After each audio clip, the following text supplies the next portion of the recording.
So yeah, before we move further, I would like to congratulate all the aspirants who have cleared prelims 2020. Guys, you have really done well. Yeah. But for those who couldn't make it this time, I would like to quote words by Maya Angelou. We may encounter many defeats, but we must not be defeated. Also, remembering my favorite, the Missile Man of India, on his birth anniversary today, I would like to quote APJ Abdul Kalam's words. If you fail, never give up, because fail means first attempt in learning. So yeah, these quotes are actually put in action by our guest speaker for today's evening, Mr. Chirag Chan, an IPS officer with an All India rank of 160, who secured his fruit for the hard work on 4th August 2020. So yeah, let's connect him with us so that we can move along with him.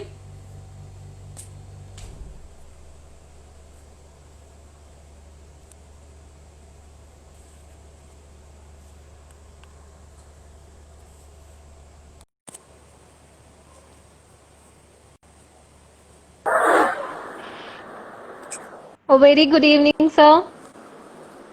Good evening. Sir, you are not clearly audible.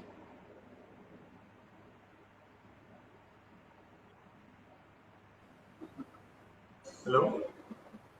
Yes, sir. Am I audible to you? Am I audible? Sir, yes, sir. Okay. So yeah, I take immense pleasure to welcome you here on Guide IAS. Thank you so much for joining with us, sir. Thank you very much for inviting me here and allowing me to share my experience with our students. Thank you for the opportunity. We are privileged, sir. So shall we begin with the session, sir? Yes, we can begin. If all thing is set, then we can. Yeah, sure, sir. So talking about your journey, how difficult it has been, the entire process from aspiring to and becoming an officer. My journey for being in IPS actually. So I'm selected for IPS, not IIS.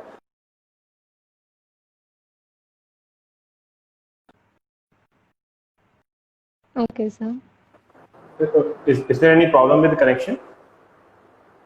No, sir, it's okay. It's fine. Okay. So my actual journey started in 2016 only. When I left my job, I was working at Tata Motors Pune. Then I left my job there, and I started for preparation. So that is where my actual journey started. Otherwise, in childhood also, I had a inspiration that I want to become an IAS officer. But because of certain reason, because of lack of credential in my academic record in 10th and 12th, I was not very sure. I was very skeptical about will I be able to do it or not. Is there any something bigger than some bigger things are required to be an IAS officer? So I was doubtful in that period. But in 2016, with support of parents and self-belief, I started the journey. It was very there was ups and downs in my journey, and I finally after the 4 years of hard work, I could make it. That's really inspiring, sir. So the next question, what all subjects did you opt for, and what was your strategy you had put in use? There is only one subject that you need to opt. Otherwise, all other subjects are compulsory. They are 4 general studies papers. Yes, they are 4 general study papers where all subjects are compulsory, and then you have to opt for one subject. My option was geography in this. Yes, and my strategy, if you ask me about mains, then I comprise them into 6 tools, which I make a mnemonics for that, and that is UPSC PNR. So 6 tools are, first you have to limit your resources. Then I made it as a small mnemonic like UPSC PNR, where U means UPSC, P means previous year's papers of UPSC. So my first tool is that you have to analyze the previous year's paper of UPSC, where you will understand what has been asked, what is the demand of UPSC that we need to address. Then S is syllabus for UPSC, they mention a particular syllabus about mains paper. So you have to make notes out of that syllabus. And whenever you are reading any newspaper, you have to connect that news with the syllabus of the UPSC, so that you can link where I can use this example in that subject, in that point. If some question are being asked, how can I utilize this knowledge, the knowledge of newspaper or whatever I'm reading, I can utilize. That is, you can do with a syllabus. For example, I can quote an example of Hathras case only. So there is a casteism issue involved in Hathras case. So whenever a question is asked, you can simply quote an example, that recent Hathras case as an example. Don't mention your analysis there. Just mention as an example. So that is how syllabus is important. Then third tool is C. C means copies of toppers. So you can access them through various websites, and you can analyze how I should answer what has been demand of the UPSC. How should I answer that demand? So you will come to know that there is an introduction needed, there is a conclusion needed. You have to give answer in the points. So that is 3 tools. And then PNR is practice, notes, and revision. You have to practice more and more tests. You can give more and more tests for mains and optional. Then you have to make notes so that you can very well revise them in a short period of time, and you have to give multiple revisions. That is how you clear this exam. Every topper somehow has utilized these tools, these 6 tools, to clear this exam. They are the simple basic tools needed for the UPSC. That's really interesting, sir. I hope you guys are jotting it down side by side. So moving to the next question. Sir, like you actually had a very well placed and fulfilling job. So when your 2 attempts kind of failed, you weren't that successful. So was there any regret, or you were disappointed at your decision of leaving the job? If you see my journey, I was actually improving by attempt. So in first attempt, I cleared prelims, but I could not clear mains. Then second attempt, I could clear prelims and mains, so could not clear interview. So I was not very much demotivated at any point. But yes, there was some ups and downs are there. I was getting very low marks in some of the tests, whereas my competing people are getting very, very high marks. So there was an issue. So I kept on motivating myself by calling myself that why I started this journey, why I left my job. Exactly. So I recall myself, and I get inspired by those thinking.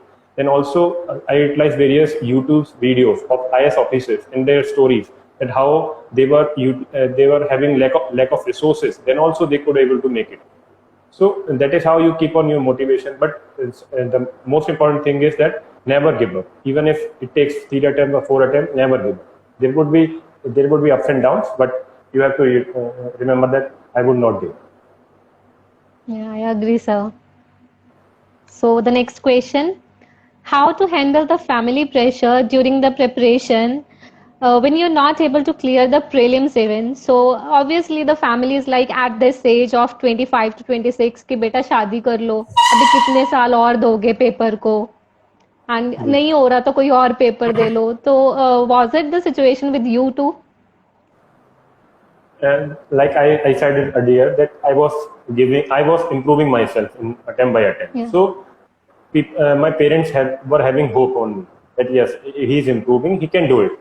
But otherwise, if somebody is not able to clear, or maybe downtrack its position, maybe in first attempt he cleared mains but could not clear prelims even in second attempt, then there are some pressure.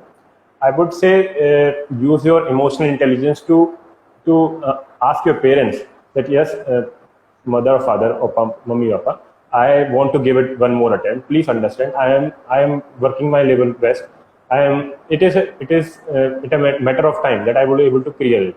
You have to inspire yourself. You have to self-believe in yourself, and then you have to convince your parents also. That is the thing, the key. And other than parents, I don't think that society matters to us much. People will speak, and we should not focus on that. Yes. Other than your own parents, I won't say that you have to convince every other people in the society. Yeah. Yes, sir, I agree. So moving on to the next one, it is the most frequently asked question: how to restart the preparation when you are not able to meet the expected cutoff of prelims like the students are totally broken when the thought of studying the entire syllabus creeps up again. So yeah, it's kind of very stressful.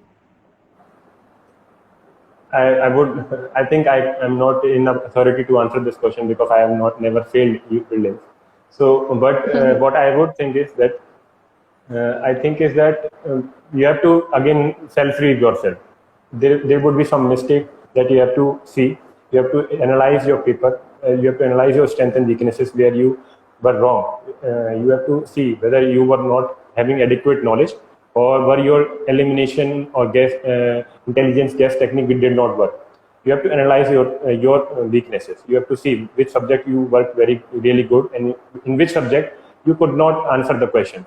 So after analyzing yourself and improving upon them, I think you would able to clear this prelims, because that is an exam which is not very tough. Prelims I would not say is very tough. You have to have sufficient level of knowledge. Then you have to develop your elimination logical techniques, because alone knowledge cannot help you clear this prelims exam. Yes. It may help you in mains, but it could not help you in the prelims. You have to develop your logical and analytical attitude to eliminate options, then come up with the best suitable and appropriate answer. So that come up with the practice and more revisions. So that you have to do. But again, if there is any demotivation, then you have to motivate yourself. Find your motivation where you can find, even in stories of other IS officer, or from your internal motivation, that you have to inspire yourself. I think. That's really helpful, sir. So there are many speculations about what goes inside the interview room. So please provide us with an insight to what happens actually inside those walls, and what are those virtues that give you an edge over the other. Okay, so there are some perception that people, interviewers generally ask a very puzzle type of question, that how many steps you have walked in. So I have faced interview 2 times. Never I was asked this question, and nor my friends were asked this question. So this is, I think, is a myth that these are question of art. They generally ask you the question or 2 type of questions. First, your personality based question, and then your current affairs based question. In personality based means from where you are, what subjects you have read, what is your graduation subject, what are your hobbies, what are your achievements, have you worked somewhere, and what are your current positions. So about that they will ask, and they will try to analyze how much with dedication and how much effort you put in your past works. Then they ask you the current based question and situation based question on that. If there are some riots like of situation in news, then they will give you in a situation where you were posted as a SP or a collector. How will you handle? What else you will do? What have been done? So on these basis, they try to analyze your clarity of thought and your confidence level working under pressure situation. So these are the type of virtues they generally look for. Through this question, different question, they try to adjust these virtues. My experience was very good in all of the 2 interviews. In first interviews, I was little nervous also, so that's why I could not get very good marks, because it was I was having very high expectation and was like little bit less confident. But in this attempt, I was able to make my mind understand that it is not an exam of knowledge, rather it's an exam of confidence. So if you even don't answer 2-3 questions subsequently, but remain calm and confident, then also you will get good marks. So that is how I would say. So regarding the interview, we have one more question. So it's like sometimes it happens that you don't know the answer to a particular question. So at that point of time, you should actually be honest and say sorry, or you should actually play with words. So how should you actually handle the situation? I think it depends upon the question also, but guessing is not generally suggested in a UPSC interview, because there are 5 panelists. Cumulative experience of those 5 panelists is 150 years. All 5 members are at least 30 years of experience. So they will quote you. If you try to lie to them, they will quote you. So don't lie to them. If you have little bit about knowledge about that question, then ask them, sir, I am aware this much of about this. Otherwise, simply say sorry. It is not an issue at all that you say sorry to the 2-3 questions that subsequently. That is not the issue. They will ask you some other topic, that will not decrease your mark or affect your mark negatively. So that is my suggestion. You cannot lie to them. That is my point of view. Yeah. Okay, sir. So, what you have to say regarding prelims 2020 in comparison to previous year papers, as the trends are changing and the paper is becoming totally unpredictable these days. The questions are really tough. I would say this is happens every year. I have given 3 attempts, and all 3 years was unpredictable. Sometimes static questions are more, current questions are less. Sometimes current questions are more, static questions are less. Even some interpretation of some question are even not very direct. 3 or 4 coaching give different answer. Even all 4 answers are given by some of the coaching in some of the questions. So they are open to interpretation. So that is how that is the nature of UPSC. UPSC play with the people, and they try to get you the best out of you. So I would say stick to the basics. You read your standard books, revise them properly, practice more and more question papers, so that you can develop your analytical and your logical technique, so that you can eliminate some of the options which are directly seen as not possible options. So that is how you gain your marks. I won't say there is some drastic change need to be done in our preparation strategies. We have to stick to the basic and get a strength over our static and current questions. Okay, sir. So next, talking about CSAT, we know this is only the qualifying exam, and this is the reason students tend to take it very lightly and aren't able to clear afterwards. So what will be your comments on that? How should they actually go with that? People should, I think in last 2 years, CSAT paper has becoming tough. People are actually getting in range of 70 to 80 marks, which people used to get above 100. So people have to practice, some practice has to be done. Non-engineering background students strictly should practice some of the previous year paper questions. I think the best strategy could be you have to practice five previous year's papers of UPSC CSAT papers. Then you have to gauge your score. If you are getting a score above 90, then you can be sure that I will clear CSAT. Otherwise, if you are getting in a range of 70 to 90, you have to see which type of question you are not able to answer, and which type of question you need a practice. So get one book of any standard book. Aryan publication also publishes a book on CSAT. Then get that book and practice around 50 to 20 minutes daily basis, so that it does not burden you in the last moment. So that is how I think the CSAT preparation can be done. It is based on your own assessment and your own weaknesses and strengths. Okay, sir. So the next question is like, so some students are there who have the background from science. So they are like non-medical, medical. So often they actually lose the confidence when they actually have to prepare the humanities. So there's a thought in their mind that अगर humanities वाले बच्चों के साथ compete करेंगे तो हमारा तो science background है, कैसे cover करेंगे? They actually consider it very difficult. So what do you have to say about that? I am also from engineering background. I have studied physics, chemistry, math in 11 and 12. So I can say this, that if you put in your hard work and you have a patience, then you will able to do it. If you see the statistics also, now the engineering students are increasingly qualifying this exam. So I don't think that is a main concern. You have to put in your hard work, and you have to be very smart also. It can actually, your science and logical, it's the science background student actually have a logical attitude about the subject. So that can actually help you in getting better marks, especially for the prelims, where you need a logical attitude to answer the question. So that is not I think a drawback for any student. People can actually that's a plus point. Actually a plus point if you really look into better deeper sense. So that is not an issue. I don't think that is an issue. You have to put in your hard work. You have to you have to get in better guidance also. If you are guided well, what all sources you need to study and how should you study, then I think you will be able to clear it. That is not a obstacle for this. Okay. Sir, there is a request that can we speak in Hindi also along with English? Okay. You were asking me in English, na? So I yeah. Okay. Okay, I will sir. Hindi में बोल सकता हूँ.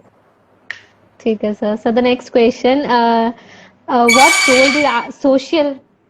role did social media play in your preparations? Did you totally disconnect yourself?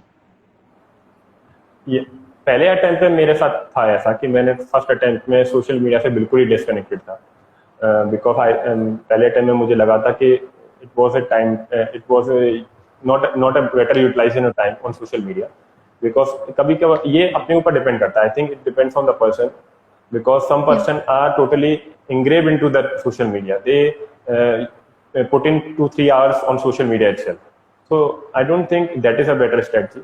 If you are utilizing social media in an effective manner or a better manner, in efficient manner, so that you are giving it a 30 minutes maximum or 1 hour maximum, and utilizing those channels which are useful for the UPSC medium. When there are many channels on Instagram and Telegram which are putting in good content, so that can be also refreshing for you, and even maybe add in your knowledge. Otherwise, I don't recommend to put in more than 1 hour on social media. That is my point of view. Okay, sir. So the next one, what were the strengths you feel you had, and what were the weaknesses you felt acted as setbacks in your 2 attempts, you can say, or like in a life journey? Okay, so strength, I think I'm very hard worker kind of person. I generally, when I see that I want to do it, then I can put in as much time as the situation demand. So in my UPSC preparation, at times I put in also the 15 to 16 hours in the preparation for actually 2-3 months continuously. So that is a plus point, that I can put in hard work. Second thing is, I am a good learner. If somebody says me that this has to be done, and this is how you improve your marks, so I can understand those points, and I can incorporate those points into my understanding, and in the answer writing, and the whatever we do in the exam. So that is my strength. I be a good learner and a hard worker. And if you talk about my weaknesses, then I think getting nervous under the pressure situation is something which I think is a weakness. That is why I could not clear in my second attempt. I got very less marks in interview because I got nervous in the pressure situation they put me in the interview. So that's something acted as my weakness. And I can remember this as my weakness currently from the exam perspective. Okay, sir. So the next one, sir, people are asking कि optional subject कैसे choose करें? Okay, yeah. तो optional subject के लिए कुछ factor होने चाहिए जिस पे आप डिसाइड करोगे. फर्स्ट फैक्टर होना चाहिए इंटरेस्ट. तो पहले इंटरेस्ट होना चाहिए. अगर आपको किसी सब्जेक्ट में पर्टिकुलर इंटरेस्ट है, या फिर आपका कोई ग्रेजुएशन सब्जेक्ट ही रहा है जिसको आप समझते हैं कि आपकी अच्छी उस पर कवरेज है, उस पर अच्छी स्ट्रेंथ है, तो फर्स्ट पॉइंट वही होना चाहिए. तो आपको वही सब्जेक्ट सेलेक्ट करना चाहिए. सेकेंड फैक्टर होना चाहिए कि गाइडेंस अवेलेबल है कि नहीं उस मीडियम में और आपकी सब्जेक्ट में. अगर आपको एंथ्रोपोलॉजी लेना है पर आपकी हिंदी मीडियम में करना है, तो इट इज पॉसिबल कि हिंदी मीडियम में आपको एंथ्रोपोलॉजी की बुक्स नहीं मिलेंगी, कोई गाइडेंस नहीं मिलेगी, तो आप आपको चूज नहीं कर सकते even if your interest is there in that subject. So second factor guidance होनी चाहिए. थर्ड फैक्टर होना चाहिए कि आपको उसकी वास्टनेस और द सिलेबस और इवॉल्विंग पैटर्न. समटाइम्स होता क्या है कि कुछ ऑप्शंस ऐसे हैं जिनकी सिलेबस थोड़ा सा लेंथी है और जिनका पैटर्न भी बहुत इवॉल्व हो रहा है, कि उनके क्वेश्चंस बहुत ज़्यादा डाइवर्सिफाई हो चुके हैं और अलग अलग सोर्सेज से आ रहे हैं, तो वो आपको फैक्टर करना चाहिए. और फोर्थ पॉइंट, जो और भी नॉट द लीस्ट, कि आपको देखना चाहिए कि ये आपकी जीएस की प्रिपरेशन हेल्प करेगा या नहीं. क्योंकि कुछ स्टूडेंट के साइंस बैकग्राउंड से हैं या फिर ह्यूमैनिटी बैकग्राउंड से नहीं है, नॉन ह्यूमैनिटी सब्जेक्ट्स जो है वो ग्रेजुएशन में कुछ भी रिलेशन नहीं होता उनका ह्यूमैनिटीज से. तो अगर आप ऐसी सब्जेक्ट लेंगे जो ह्यूमैनिटीज में भी आपको हेल्प करेगी, मतलब जीएस की प्रिपरेशन में भी आपको हेल्प करेगी, तो आपका ऑप्शन में आप उसको चूज कर सकते हैं. फॉर एग्जाम्पल हिस्ट्री हुआ, सोशियोलॉजी हुआ, geography as a subject, all science as a subject, तो आपको ये GS1 GS2 इनमें एड करता है आपकी प्रिपरेशन, जो आपको एक प्लस पॉइंट दे सकती है. तो दिस फैक्टर आपको डिसाइड करना चाहिए. These are the priority wise factor. First interest, second is your guidance and mentorship, third is your overlapping of your syllabus, your subject with the GS paper, and fourth is fastness of the syllabus or is it evolving. So these are the four factors that you consider while opting your option. Okay, so would you like to share your book strategy with us? Like some of the major ones. Books. My book list is very standard. I have followed the list that I prepared from various sources and the topics which generally say. I did not follow a particular single coaching that all the material from the coaching. For example, I'll list down my books. For example, for polity, I followed Lakshmikant only and then current affairs, supplemented by current affairs. For geography, I followed 11th and 12th NCERT, GC Leon, and current affairs.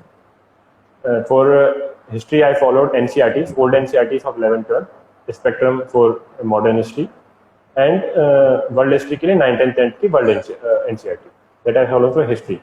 If you talk about economy, then I followed Sriram IS notes, and some of the Murnal videos I've also seen for this preparation and economic preparation. Then environment के लिए मैंने शंकरायस का वही book और current affairs follow किया. Current affairs मैंने vision का monthly से follow किया. These are my standard sources. Society के लिए मैंने vision IS के value-added material आते हैं. Syllabus के wise वो आते हैं. सिलेबस वाइज टॉपिक जो हमने मेंशन है दिया उसमें यूपीएससी सिलेबस है उस टाइप आते हैं उससे मैंने नोट डाउन किया है जॉट डाउन पॉइंट्स किए तो वो मैंने किया है ये मेरे बेसिक सोर्स है. Okay, sir. Some people are asking how to prepare for ethics paper. Okay ethics की पेपर की बेसिक प्रिपरेशन जो है वो आई थिंक सिलेबस में बहुत अच्छे से दी हुई है. आप अगर सिलेबस के पॉइंटर्स पे अगर अपने नोट्स बना लेते हैं तो आपकी जीएस एथिक्स की प्रिपरेशन बेस्ट हो सकती है. उसके बाद आपको आंसर राइटिंग करनी है. अब आपको सिलेबस के टॉपिक्स पे कैसे नोट्स बनाने उसके लिए आप एक फॉर्मेट होना चाहिए. फॉर एग्जांपल अगर कोई वर्ड मेंशन है इंटीग्रिटी और डेडिकेशन टू पब्लिक सर्विस तो आप उसमें उसकी डेफिनेशन लिखें. What would be my definition. तो डेफिनेशन होते ही आपका इंट्रोडक्शन रेडी हो जाएगा आपके आंसर का. कोई भी क्वेश्चन आया उससे उस कीवर्ड से रिलेटेड तो आपका डेफिनेशन ही आपका इंट्रोडक्शन हो जाएगा. सेकंड आपको रेडी करना है उसके बाद उसका एग्जाम्पल. तो हर एक कीवर्ड का फर्स्ट आपने डेफिनेशन रेडी कर दिया फिर एग्जाम्पल कोई भी हो सकता है आपका. हिस्टोरिकल से बना सकते हो आप रिलेट कर सकते हो करंट अफेयर से रिलेट कर सकते हो इवन पॉलिटी की सब्जेक्ट जिससे भी आप पढ़ रहे हो उससे रिलेट कर सकते हो. अगर मैं अभी एग्जांपल दूं जैसे अभी मेरे को याद आ रहा है अभी रिसेंटली एक न्यूज में आया था गाजियाबाद की एसडीएम है सौम्या पांडे. वो अपनी 14 डेज के बाद ही बेबीज को लेके सर्विस पे ज्वाइन कर लिया. अभी रिसेंट में न्यूज में चल रहा है 1-2 दिन पहले. तो वो एग्जांपल बहुत स्टैंडर्ड मतलब बहुत अच्छा एग्जांपल है डेडिकेशन टू पब्लिक सर्विस का. तो आप कोट कर सकते हैं इसको आपको एथिक्स के पेपर में. तो ये एक एग्जांपल हो गया. तो फर्स्ट हो गया definition then example then diagram और कोड. अगर आप उसमें कोई डायग्राम बनाना चाहें like flow diagram simple flow diagram. For example अगर आप एटीट्यूड की कंसीडर करें एटीट्यूड में 3 उसके कैरेक्टरिस्टिक्स होते हैं ability behaviour and action behaviour and cognitive.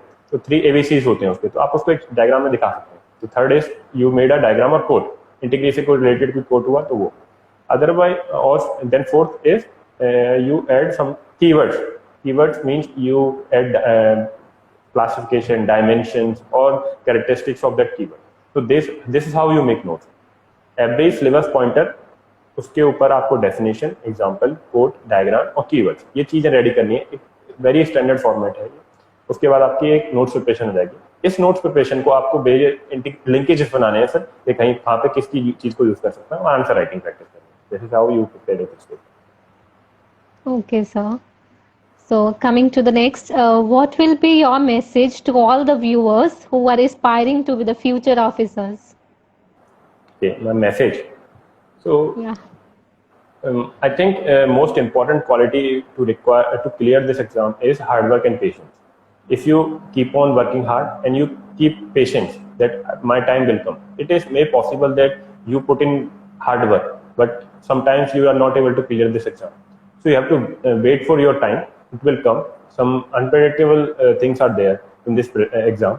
So time will come when everything will align to your as per your choice, as per your demand, and you will clear this exam. So my true suggestion is work hard and then keep your patience. And one important thing also that there are 2 types of pain that everybody has to take: path of pain or discipline, or pain or regret.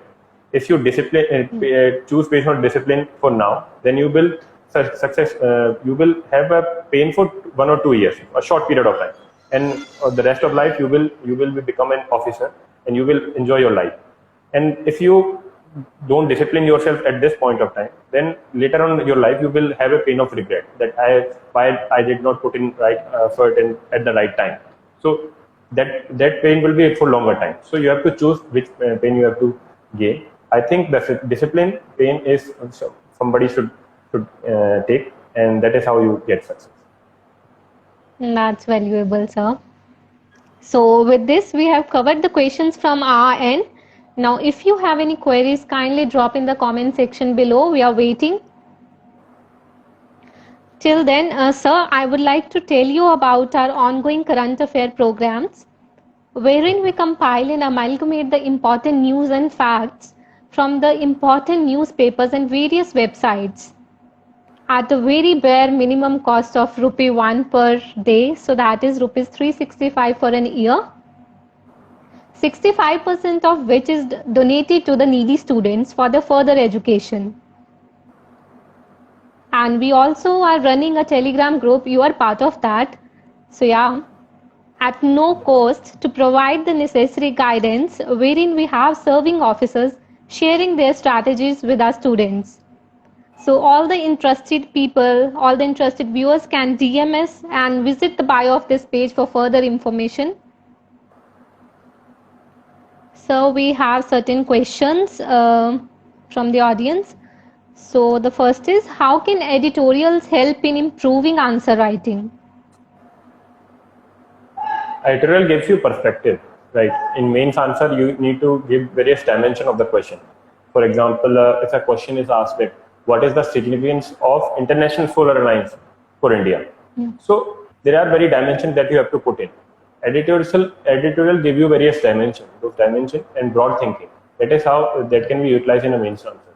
So, for example, if question on International Solar Alliance is asked, so you have to give various dimensions like social dimension, political, economical, and ecological dimension. This is how you give your answer. Social dimension, if you think, is related to health, education, women. So International Solar Alliance will solve the problem of women. So that is how you relate it to the women dimension. So the likewise you do for other dimension also. So editorial gives you this dimension. I have gained this dimension from the editorial only. So that is how editorials are. Okay, sir. So the next question is it important to take coaching? And if not, then how do we gain that required confidence? Coaching, what is the actual benefit of coaching is that it gives you proper orientation and it gives you timely completion of syllabus. If you are self-disciplined yourself, and if you are guided by some of the mentees or mentors at your hand, then it may be coaching can be replaced. They are not required at this age of internet. There are various guidance are available online as well. YouTube videos are available to help you better understand various concepts. So that is not a very necessary. But if you can afford any coaching, you can opt for the optional coaching as well. I opt for optional coaching because as a non-humanity background student, I need to have certain skills and certain level of knowledge that are required in optional subject. So I opt for optional coaching. Okay, sir. So the next one is, our audience wants you to give some tips on note making. Notes making. How to prepare notes. Yeah. Like I gave you a very brief idea about the ethics notes making. How we make notes for ethics. Similarly, this is also applicable for GS2 and GS3. You take the syllabus of UPSC. Like if there is a mention of role of development organizations, like NGOs, pressure groups. So you give an introduction to that into the topic. This introduction will be the same as you will writing in the exam itself. So you prepare introduction, then you prepare various dimension. Dimension will include okay, causes, impact, and way forward. These are the three dimensions that you will cover, and then a conclusion that you have to prepare. Conclusion will be very futuristic and generalistic. Futuristic in the sense that any keyword that is there, like if you take example of NGO, if NGO work in a proper sense, in efficient manner, then they will help you to build a new India that is our Prime Minister generally says that we have to build new India. So that is how you make a conclusion. Similarly, if a question on farmers are there, then you can conclude that if we implement these solutions very effectively in coordinated manner, then we are able to achieve our target of doubling farmer income by 2022. So that is how you make a conclusion, and you make notes. So like the answer writing of any question of UPSC, you will have introduction and various dimensions and then conclusion. Similarly, you make a note from that, and you make a notes on the UPSC syllabus point. That is how you make it. Okay, sir. Thank you. So, as I can see, there are no new or distinctive questions anymore. So, before we wrap up, Guide IAS again wants you to remember the reason you have in your minds to become an officer. So, guys, pull up your socks and dive into the pool of UPSC preparation. We all are with you. So, I want to thank you, sir, for sparing some time from your utmost busy schedule for us and giving us your valuable insights on UPSC preparation. We are deeply honored. I would also like to acknowledge our passionate audience who, with their participatory nature, boost our energies. So, thank you all for connecting with us. Thank you so much, sir. Wishing you all the very best for the journey ahead. Thank you very much for the opportunity. Thank you very much. Thank you so much, sir. So take care, everyone. Have a good sleep. See you tomorrow. Goodbye, sir. Goodbye.